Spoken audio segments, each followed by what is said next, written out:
전 세계 학자들은 중국이 왜 바로 옆 작은 나라인 한국을 흡수하지 못했는지 미스터리하게 보는 현상이 생겼는데요.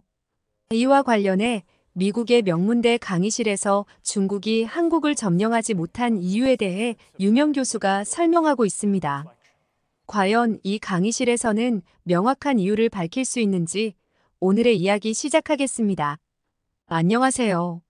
저는 미국 하버드 아시아관계학과에 다니고 있는 에벌린 스톤이라고 합니다. 보스턴 외곽 러글스 마을, 그곳이 바로 제가 자란 곳이에요. 22살인 저에겐 평범하지 않은 가족사가 있답니다. 할아버지 조지 스톤은 한국전 참전 용사셨는데 전쟁의 상처로 평생 술에 의지하며 살아가셨어요. 할아버지께선 전장에서 목격한 참혹한 광경들과 전우들의 죽음을 잊지 못하셨죠. 밤마다 악몽에 시달리셨고 갑작스러운 소리에도 과민 반응을 보이셨답니다. 의사들은 외상 후 스트레스 장애라고 진단했지만 그 당시엔 제대로 된 치료법이 없었어요. 할아버지는 고통을 잊기 위해 술을 마시기 시작하셨고 그것이 점점 심해져 알코올 중독으로 발전했죠. 술은 할아버지에게 일시적인 망각을 선사했지만 동시에 가족과의 관계를 파괴했어요. 결국 할아버지는 사회와 가족으로부터 고립되어 외롭게 생을 마감하셨답니다. 할아버지의 이야기는 전쟁이 한 개인에게 얼마나 큰 상처를 남길 수 있는지 보여주는 슬픈 예시였죠. 아버지 마이클은 그런 할아버지의 그늘에서 자랐고 어린 시절부터 알코올 중독자인 할아버지와 함께 살면서 많은 어려움을 겪으셨대요. 할아버지의 폭력적인 행동과 감정적인 불안정성은 아버지의 성장기 내내 큰 상처로 남았다고 해요. 아버지는 할아버지와는 다른 삶을 살겠다고 다짐하셨지만 불행히도 그 트라우마에서 벗어나기 힘들어하셨어요. 결혼 후에도 감정 조절에 어려움을 겪으셨고 직장에서도 대인관계 문제로 자주 갈등을 겪으셨죠. 결국 아버지도 술에 의지하기 시작했고 할머니는 그 모습이 할아버지와 닮아가는 걸 보며 큰 절망감을 느끼셨대요. 어느 날 아침 아버지는 더 이상 우리 가족에게 짐이 되고 싶지 않다는 편지 한 장을 남기고 떠나셨어요. 그 후로 아버지의 소식은 들리지 않았죠. 그 후 어머니와 저 단둘이서 빠듯한 살림을 꾸려왔답니다. 그래서 우리 가족들이 이렇게 된 것은 한국 때문이라는 부정적인 인식이 강했는데 이를 바꾸게 해준 계기가 있었어요. 고등학교 3학년 때 우리 학교에 온 한국 학생 지민이와의 만남이었죠. 처음엔 그저 낯선 외국인일 뿐이었던 지민이었지만 어느 날 그의 진정한 모습을 보게 됐어요. 그날 학교 근처 공원에서 한 노숙자 할아버지가 갑자기 쓰러졌는데 다들 모른 척하고 지나갔죠. 그런데 지민이가 망설임 없이 할아버지에게 달려가 응급처치를 하는 걸 봤어요. 지민이는 능숙하게 심폐소생술을 실시했고 제게 911에 전화하라고 지시했어요. 구급차가 올 때까지 지민이는 계속해서 할아버지를 돌봤죠. 나중에 알고 보니 지민이는 한국에서 청소년 적십자 활동을 했다고 해요. 이 일이 있고 난 후 저는 지민이에 대해 그리고 한국에 대해 다시 생각하게 됐어요. 지민이의 침착함과 타인을 향한 따뜻한 마음이 감동적이었거든요. 그 후 우리는 가까워졌고 지민이를 통해 한국 문화와 역사에 대해 많은 것을 배웠어요. 한국이 전쟁의 폐허에서 어떻게 빠르게 발전했는지 들려줬어요. 그의 이야기를 들으며 저는 처음으로 한국을 다른 시각으로 보게 됐죠. 이 경험을 통해 저는 한국, 나아가 아시아에 대해 더 알고 싶어졌어요. 할아버지의 상처가 된 나라가 어떻게 지금의 모습으로 변했는지, 그 과정에서 어떤 이야기들이 있었는지 깊이 알고 싶어졌죠. 그래서 결심했어요. 아시아학, 특히 아시아관계학을 공부해보기로요. 저는 솔직히 성적은 좋았지만 가정 형편이 어려워 대학 진학을 망설이고 있었어요. 어떻게 하면 등록금을 마련할 수 있을지 밤낮으로 고민했죠.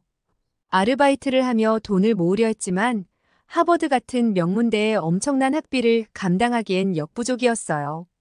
그때 지민이가 제 고민을 알게 됐어요.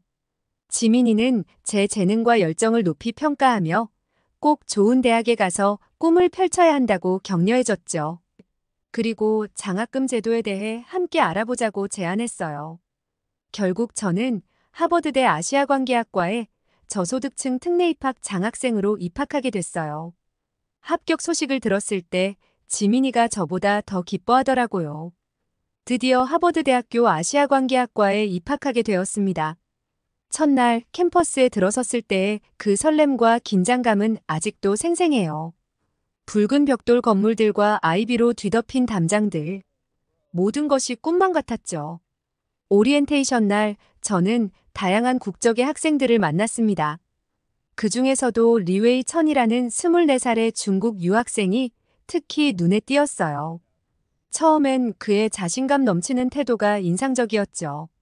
하지만 수업이 시작되고 얼마 지나지 않아 리웨이의 발언들이 저를 불편하게 만들기 시작했습니다.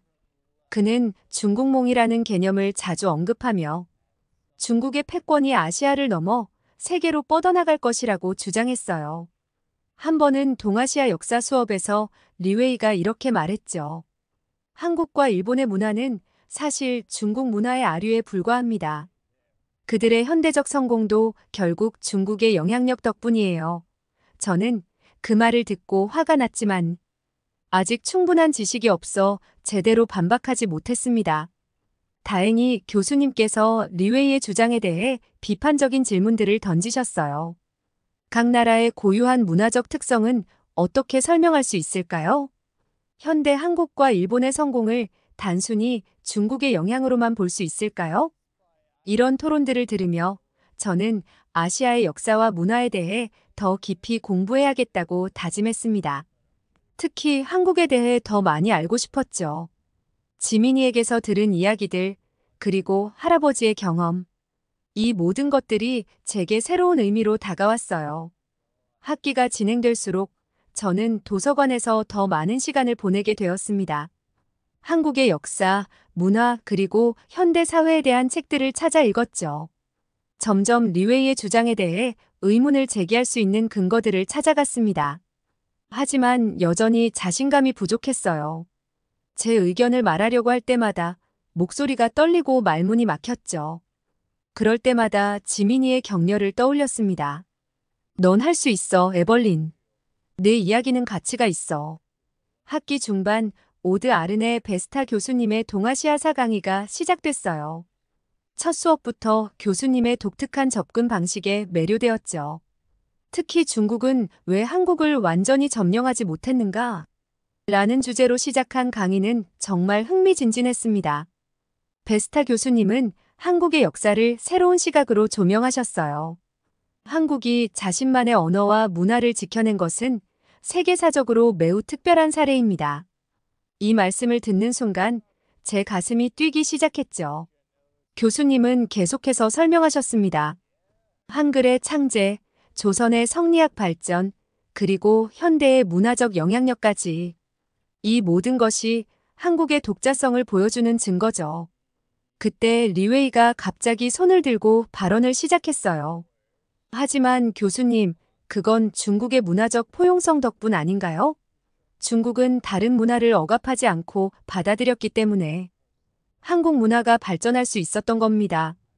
교실이 순간 조용해졌어요. 그때 베스타 교수님이 미소를 지으며 대답하셨죠. 흥미로운 관점입니다, 리웨이 군.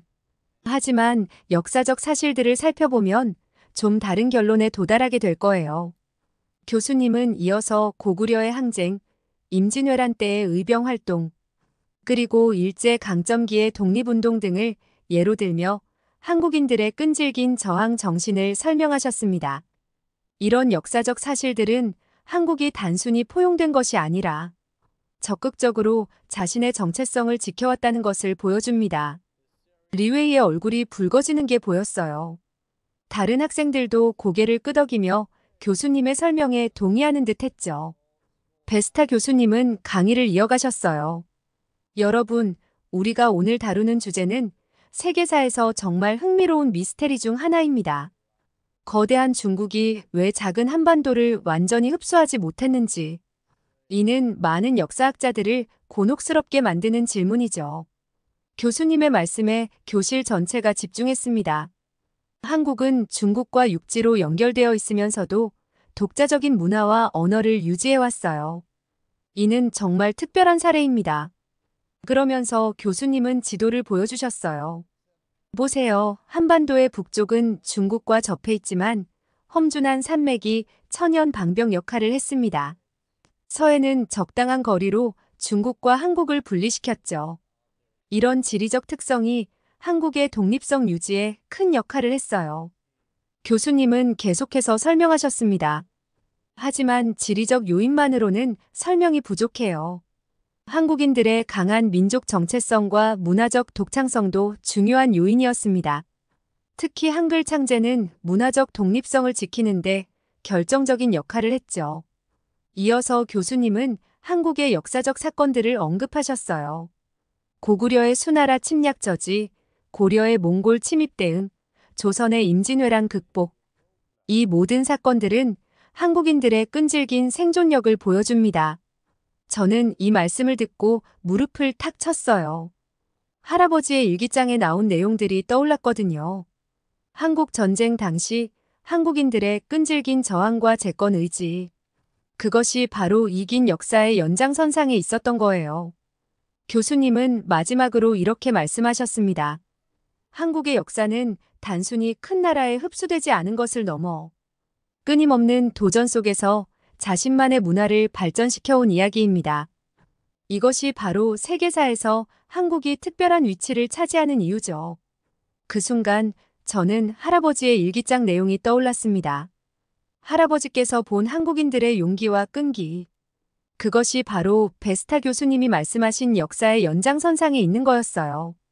수업이 끝나고 나서 저는 처음으로 용기를 내어 교수님께 다가갔습니다.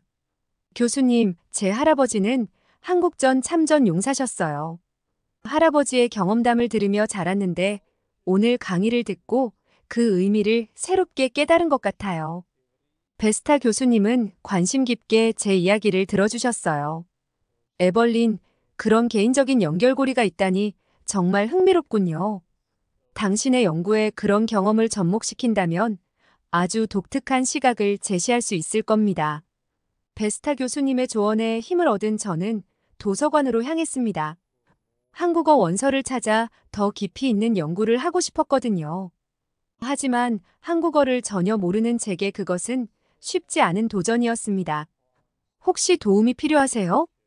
갑자기 들려온 부드러운 목소리에 고개를 들어보니 한 아시아계 여학생이 미소를 지으며 저를 바라보고 있었습니다.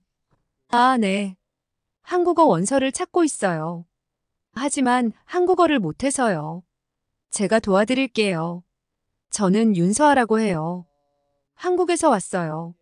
서아는 친절하게 제가 찾는 책들을 골라주었습니다. 그녀의 도움으로 저는 한국의 역사와 문화에 관한 여러 권의 책을 찾을 수 있었어요. 고마워요, 서아. 근데 당신은 왜 이런 책들을 찾고 있어요? 한국 역사 전공인가요? 서아는 웃으며 고개를 저었습니다. 아니요, 전 컴퓨터 공학과예요. 하지만 우리나라의 역사와 문화에 대해 항상 관심이 많았죠. 특히 여기 와서 다른 나라 학생들과 이야기를 나누다 보니 우리나라에 대해 더 잘 알아야겠다고 생각했어요. 우리는 도서관 카페로 자리를 옮겼습니다. 서아는 제게 현대 한국의 모습에 대해 이야기해 주었어요. IT 강국으로서의 한국, K-팝과 한류의 세계적 인기, 그리고 전통과 현대가 공존하는 독특한 문화까지. 와, 정말 흥미롭네요. 저는 감탄했습니다. 할아버지의 일기에서 본 한국과는 너무 다른 모습 같아요. 할아버지의 일기요? 서아가 호기심 어린 눈으로 물었습니다. 저는 할아버지의 이야기, 그리고 제가 왜 한국에 대해 연구하게 되었는지 설명했습니다. 서아는 진지하게 듣더니 말했어요. 에벌린, 당신의 이야기는 정말 특별해요. 한국 전쟁을 겪은 미국인의 시선으로 본 우리나라의 모습, 그리고 그것이 현재의 한국과 어떻게 연결되는지. 이건 정말 흥미로운 연구 주제가 될 수 있을 것 같아요. 서아의 말에 저는 새로운 영감을 얻었습니다. 할아버지의 경험, 베스타 교수님의 강해, 그리고 서아를 통해 알게 된 현대 한국의 모습. 이 모든 것을 연결하면 정말 독특한 연구가 될 수 있을 것 같았어요. 서아, 앞으로도 많은 도움 받을 수 있을까요? 한국어도 가르쳐 주시면 좋겠어요. 서아는 밝게 웃으며 고개를 끄덕였습니다. 물론이죠. 저도 당신에게서 미국 문화에 대해 배우고 싶어요. 우리 서로 도우면서 공부하는 게 어때요? 그렇게 우리의 우정이 시작되었습니다. 서아를 통해 저는 책에서는 볼 수 없었던 생생한 한국의 모습을 알아가기 시작했고, 동시에 제 연구에 대한 새로운 방향성을 찾게 되었습니다. 서아와 만난 이후 제 눈앞에 새로운 세상이 펼쳐졌어요. 한국 영화를 보고 K-팝 음악을 들으며 현대 한국 문화의 매력에 푹 빠졌죠. 이전에는 몰랐던 한국의 다양한 면모를 발견하게 된 거예요. 어느 날 아시아학 세미나에서 중국 학생 자오밍의 발표가 있었어요. 그날 아침 저는 왠지 모를 불안감에 시달렸죠. 서아가 추천해준 한국 영화 괜찮아요. 사랑이에요를 밤새 보고 잠들어서 늦잠을 잤거든요. 겨우 세미나실에 도착했을 때 자오밍이 이미 발표를 시작하고 있었습니다. 그는 한국의 문화적 성취를 평가절하하며 K-팝과 한국 영화의 성공이 중국 문화의 영향 때문이라고 주장했어요. 발표 중간중간 그가 보여주는 슬라이드에는 중국 고전 영화와 한국 영화의 장면들이 나란히 배치되어 있었죠. 봉준호 감독의 기생충은 중국 고전 토지의 영향을 받았습니다. 두 작품 모두 계급 갈등을 다루고 있죠. 하지만 토지가 20년이나 앞서 이 주제를 다뤘어요. 자오밍은 뿌듯한 표정으로 말을 이어갔습니다. BTS의 음악도 마찬가지예요. 그들의 피, 땀, 눈물이란 노래 들어보셨나요? 이 곡의 후렴구는 중국 전통 음악의 오음 음계를 차용했어요. 한국 대중음악의 뿌리는 사실 중국에 있다고 볼 수 있죠. 그의 말에 세미나실은 술렁이기 시작했어요. 일부 학생들은 고개를 끄덕이며 동의하는 듯 보였고, 다른 학생들은 의아한 표정을 지었죠. 저는 그 자리에 앉아있기가 힘들 정도로 답답함을 느꼈어요. 어젯밤 본 영화의 장면들, 서아와 함께 들었던 BTS의 노래들이 머릿속을 스쳐 지나갔습니다. 저도 모르게 손이 올라갔어요. 심장이 빠르게 뛰는 걸 느끼며 발언권을 얻었죠. 목소리가 떨리는 걸 감추려 애쓰며 말했습니다. 자오밍의 의견에 동의하기 어려워요. 기생충은 단순히 계급 갈등을 다룬 게 아니에요. 한국의 반지하 문화, 취업난에 시달리는 청년들, 부의 대물림 문제 등 현대 한국 사회의 특수한 맥락을 담고 있죠. 특히 짜파구리나 돌선물 같은 소품들은 한국인들의 일상을 그대로 반영하고 있어요. 이건 중국 문학의 영향이라기보다는 한국 사회의 현실을 섬세하게 포착한 거라고 봐요. 잠시 숨을 고르고 주변을 둘러보니 모두가 저를 주목하고 있었어요. 용기를 내어 계속 말했습니다. BTS의 음악도 마찬가지예요. 피땀 눈물의 가사를 보면 너란 팻말에 속아 널 택해란 구절이 나와요. 이건 한국의 사람을 동물에 비유하는 은어 문화를 반영한 거죠. 또 아미라 불리는 팬덤 문화, 아이돌 육성 시스템 등 K-팝만의 독특한 요소들이 있어요. 그들의 노래는 한국 청년들의 고민과 희망을 담고 있어요. 학업 스트레스, 청년 실업, 사회적 압박 등 한국 젊은이들이 공감할 수 있는 주제들이죠. 이건 단순히 음악적 요소의 문제가 아니라 문화적 맥락의 차이입니다. 말을 마치고 나니 온몸에 힘이 빠지는 것 같았어요. 하지만 동시에 뿌듯함도 느꼈죠. 처음으로 제 의견을 당당히 밝힌 순간이었으니까요. 교실은 순간 조용해졌어요. 그때 뒷자리에서 누군가 손뼉을 치기 시작했습니다. 고개를 돌려보니 마이클이었어요. 그는 아프리카계 미국인 학생으로 평소에는 조용한 편이었죠. 에벌린 말이 맞아요. 마이클이 큰 목소리로 말했어요. 저도 얼마 전 기생충을 봤는데 영화에 나오는 반지하 가정의 모습은 제가 자란 시카고 남부의 저소득층 가정과 놀랍도록 비슷했어요. 이건 단순히 계급 문제가 아니라 특정 사회의 구체적인 현실을 반영하는 거죠. 마이클의 발언에 용기를 얻었는지 다른 학생들도 의견을 내기 시작했어요. 일본에서 온 유카리는 K-팝 아이돌 그룹의 안무가 중국 전통 무용과는 전혀 다르다고 지적했고, 인도 출신의 프리아는 한국 드라마의 독특한 서사 구조에 대해 이야기했죠. 하지만 여전히 자오밍을 지지하는 학생들도 있었어요. 그들은 문화의 교류와 영향이 불가피하다는 점을 강조했죠. 세미나실은 금세 열띤 토론장이 되었어요. 토론이 한창일 때 세미나를 진행하던 김 교수님이 손뼉을 치며 말씀하셨어요. 여러분, 아주 좋은 토론이네요. 이런 다양한 시각이 바로 우리가 문화를 연구하는 이유입니다. 에벌린, 자오, 밍, 그리고 의견을 내준 모든 학생들에게 박수 보내죠.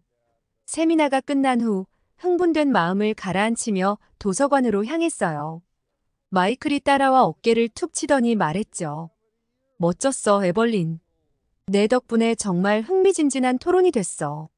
도서관에 도착해서 한국 문화의 독창성을 입증할 더 많은 증거를 찾기 시작했어요.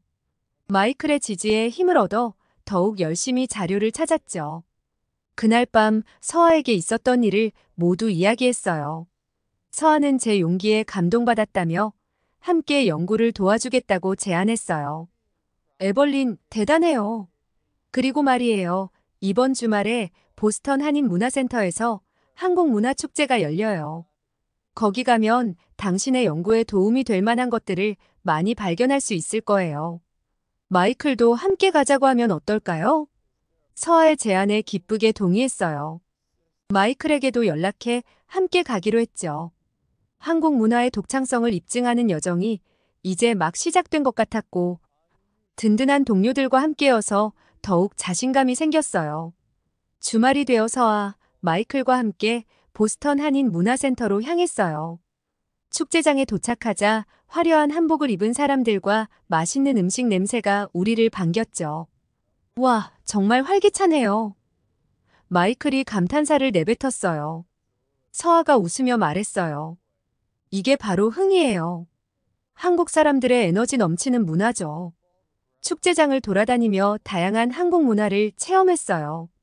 한글 캘리그라피, 태권도, 시범, K-팝 댄스 경연 등 현대와 전통이 어우러진 모습이 인상적이었죠. 그때 한 부스가 눈에 띄었어요. 한국전 참전 용사회라고 쓰여 있었죠. 가슴이 두근거리며 그곳으로 향했어요. 빌 아저씨는 한국전 당시의 이야기를 들려주셨어요. 극한의 상황에서도 서로를 도왔던 한국 사람들, 전쟁의 폐허 속에서도 희망을 잃지 않았던 모습들. 그들의 끈기는 정말 대단했어. 그리고 보라고 지금의 한국을. 빌 아저씨가 감격에 찬 목소리로 말씀하셨어요. 그 말씀을 들으며 문득 현대 한국의 모습이 떠올랐어요. 서아가 알려준 삼성, LG 같은 세계적 기업들, BTS와 같은 글로벌 스타들. 에벌린, 이것 봐요. 서아가 스마트폰을 보여주며 말했어요. 이건 최신 한국 AI 기술이에요. 전쟁의 폐허에서 이만큼 발전했다는 게 믿기지 않죠? 정말 대단해요. 제가 중얼거렸어요. 이런 빠른 발전, 이게 바로 할아버지가 보셨던 한국인들의 끈기와 창의성인 걸까요? 마이클이 고개를 끄덕이며 말했어요. 이제 내가 세미나에서 왜 그렇게 열정적으로 말했는지 이해가 돼. 이건 정말 특별한 이야기야. 한국문화축제 이후 저는 연구에 더욱 박차를 가했어요. 서아와 마이클의 도움을 받아 한국의 역사부터 현대 문화까지 깊이 있게 공부했죠. 그러던 중 아시아학과에서 21세기 동아시아의 문화적 영향력이라는 주제로 학술, 논문 대회를 개최한다는 공고를 보았어요. 이거예요. 서아에게 전화해 흥분된 목소리로 말했어요. 제가 찾던 기회예요. 논문 작성은 쉽지 않았어요. 밤을 새워가며 자료를 분석하고 글을 쓰고 또 고쳤죠. 할아버지의 일기, 빌 아저씨의 증언, 그리고 제가 직접 체험한 한국 문화. 이 모든 것을 어떻게 하나의 학술적 논리로 엮어낼 수 있을까 고민했어요. 마침내 한국의 소프트파워 역사적 회복력에서 현대적 창의성으로라는 제목의 논문을 완성했어요. 제출 마감 전날 밤 서아와 마이클이 제 논문의 마지막 교정을 도와주었죠. 에벌린, 정말 대단해요. 서아가 말했어요. 이 논문은 단순한 문화 분석을 넘어서는 것 같아요. 발표 당일 강당은 학생들과 교수님들로 가득 찼어요. 자오밍이 먼저 발표를 시작했죠. 그의 논문 제목은 중화 문명의 현대적 계승 동아시아 문화 발전의 근간이었어요. 중국 문화는 동아시아 전체의 모태입니다. 자오밍이 자신감 있게 말했어요. 한국과 일본을 포함한 주변국의 문화 발전은 모두 중국 문명의 영향력 하에 이루어진 것이죠. 청중 속에서 술렁임이 일었어요. 제 차례가 되자 심장이 마구 뛰었지만 깊게 숨을 들이쉬고 발표를 시작했어요. 한국의 문화적 영향력은 단순히 다른 문명의 모방이나 계승이 아닙니다. 떨리는 목소리를 진정시키며 말했어요. 그것은 극한의 고난을 겪으면서도 자신만의 정체성을 지켜낸 민족의 이야기입니다. 한국 전쟁의 폐허에서 일어나 세계적인 문화, 강국이 되기까지 한국인들의 끈질긴 생존력과 창의성이 있었기에 가능했던 것이죠. 발표가 끝나고 질의응답 시간이 되자 자오밍이 손을 들었어요. 에벌린의 주장은 흥미롭지만 과대평가된 것 아닐까요? 결국 한국 문화의 뿌리는 중국에 있지 않나요? 이 질문에 제 마음속에 불이 붙었어요. 자오밍 문화의 영향과 독창성은 별개의 문제예요. 한국은 분명 중국을 포함한 다양한 문화의 영향을 받았지만 그것을 자신들만의 방식으로 재해석하고 발전시켰어요. 그리고 오늘날에는 오히려 세계 문화에 영향을 주는 위치에 있죠. 이것이 바로 한국 문화의 진정한 힘이에요. 강당은 열띤 토론으로 뜨거워졌고 교수님들도 관심 있게 우리의 논쟁을 지켜보셨어요. 발표회가 끝나고 나오는 길에 베스타 교수님이 다가오셨어요. 에벌린, 정말 인상적인 발표였어. 내 할아버지의 이야기부터 현대 한국의 모습까지 그 연결고리를 잘 보여주었어. 그 말씀을 듣는 순간 제 눈시울이 붉어졌어요. 할아버지가 보셨던 한국, 그리고 제가 발견한 한국이 하나로 연결된 것 같았거든요. 학술 논문대회 결과 발표 날 저는 긴장된 마음으로 강당에 앉아 있었어요. 서아와 마이클이 양옆에서 손을 잡아주었죠. 이번 대회의 우승자는 김 교수님이 봉투를 열며 말씀하셨어요. 에벌린 스톤입니다. 순간 주변이 환호성으로 가득 찼어요. 어안이 벙벙한 채로 단상에 올랐죠. 에벌린의 논문은 개인의 경험과 역사, 그리고 현대 문화를 훌륭하게 연결지었습니다. 심사위원장이신 베스타 교수님이 말씀하셨어요. 이는 단순한 문화 연구를 넘어 우리가 역사와 현재를 어떻게 이해해야 하는지에 대한 새로운 시각을 제시했습니다. 그 말씀을 듣는 순간 눈물이 났어요. 할아버지의 일기장을 받았을 때부터 시작된 여정이 떠올랐거든요. 시상식 후 많은 학생들과 교수님들이 제게 관심을 보이셨어요. 한 교수님은 제 연구를 발전시켜 책으로 출간해보는 게 어떻겠냐고 제안하셨고, 다른 교수님은 대학원 진학을 권유하셨죠. 그날 밤 서아, 마이클과 함께 작은 축하 파티를 열었어요. 에벌린, 난 내가 자랑스러워, 서아가 말했어요. 이제 어떤 계획이 있어? 잠시 고민하다 대답했어요. 한국에 가보고 싶어. 더 깊이 알고 싶어. 다음 날 용기를 내어 국제교류원을 찾아갔어요. 한국으로의 교환학생 프로그램에 대해 물어보고 지원서를 제출했죠. 몇 주 후 합격 통지를 받았어요. 엄마는 처음에 걱정하셨지만 이내 지지해 주셨죠. 저는 드디어 한국에 가게 됐답니다. 어릴 때부터 어려운 환경 속에서 자라느라 미국 말고 다른 나라는 한 번도 가본 적이 없는데 한국에서의 삶이 너무 기대되네요. 잠깐이지만 한국에서의 삶을 응원해 주셨으면 좋겠어요. 다음 이야기 시작하겠습니다.